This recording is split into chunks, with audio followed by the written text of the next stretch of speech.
Hi, it's Michelle. All your developmental milestones go through your skull. Your skull is a part of your body, so it's going through your body, but the skull is very important how it's formed. This morning I was talking about intubation, and I was also talking about cannulation or NG tube. When you're working on issues with cranial trauma, stuck in the birth canal too long, brain cooling, headline IVs, cannulation.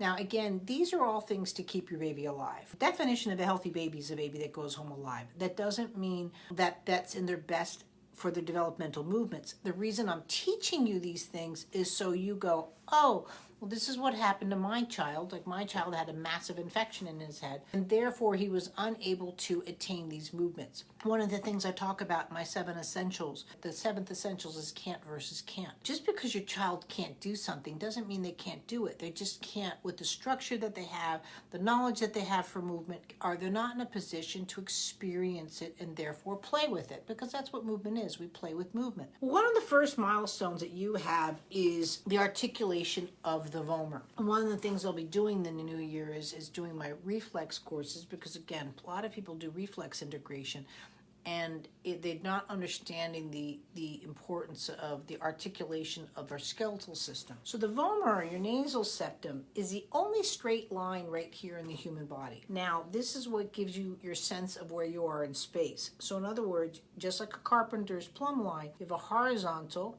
you have your vertical, right? This is the only place. And then you have your 45-degree level, just like on a level. So when your baby's rolling around and stuff in the nasal canal, that's why their mucus is very thin, and it coats it like legs on wine and things, and they have a vestibular response of where they are in space. That's why lots of children that don't present in tummy time, rolling over, have astigmatism, have strabismus, all of these kind of things that go into play with that, have the possibilities of going into autism because they didn't get this vestibular response. And one of the things with stimming and stuff is really saying, where am I?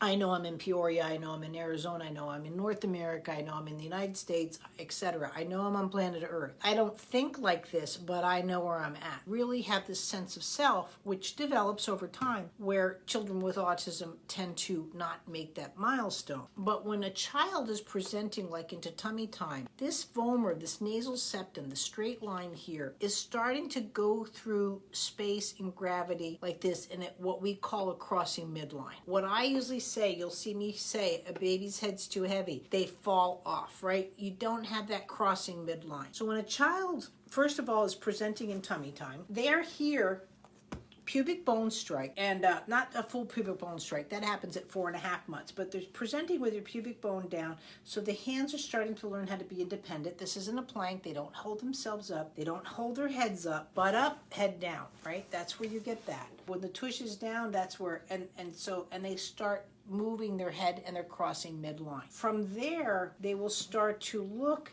the nasal septum and the pubic bone will stay in synchronization and go into rolling over. What you don't want to see, let's say if a child's here and they're twisting their head all the way over to try and get a roll over, right? Because that's where you get the arm stuck and you start saying, oh, come on, baby, get the arm out. Oh, yay. And they think that this is important. That shouldn't be happening at all for a baby. They reach for an object and boom, they're here. And their hands are free automatically because of the positioning they're in. When they're talking about here going into two, if you see a child throwing their feet over, again, you get that head flop. But what you're not getting here in the rolling over is, again, that nasal septum, that vomer response when they're coming around and they're coming in. So that articulation is, again, the nose is pushing against gravity, and that starts setting up more of your horizontal milestones going into your vertical milestone. So to continue on our conversation, when a child's been intubated, they've had an ethmoid jam, this great little bone inside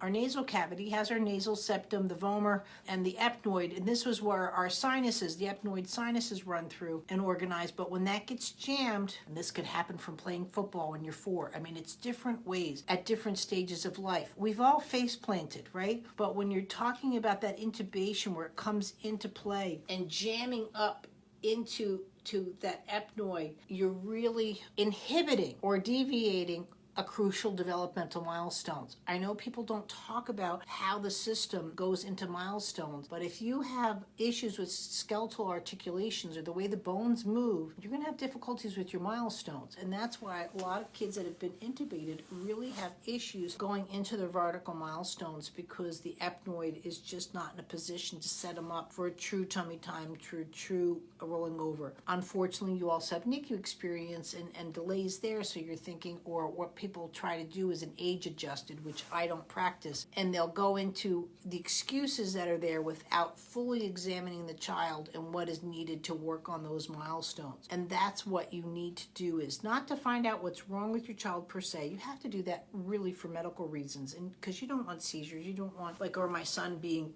dying from bacteria, or SMA, these are just some things that could happen to your child. You really have to look at not why is my child not milestoning, especially to say, oh, they need to get stronger. No, little old ladies can go to the store just fine. They don't have core strength. I certainly don't have core strength, but I have core movement, and I have those options available to me. That's what you're looking at when you're going into the movements of the body. Cranial movements is really essential to everything that we do, including now. Thanks, guys. Have a good evening.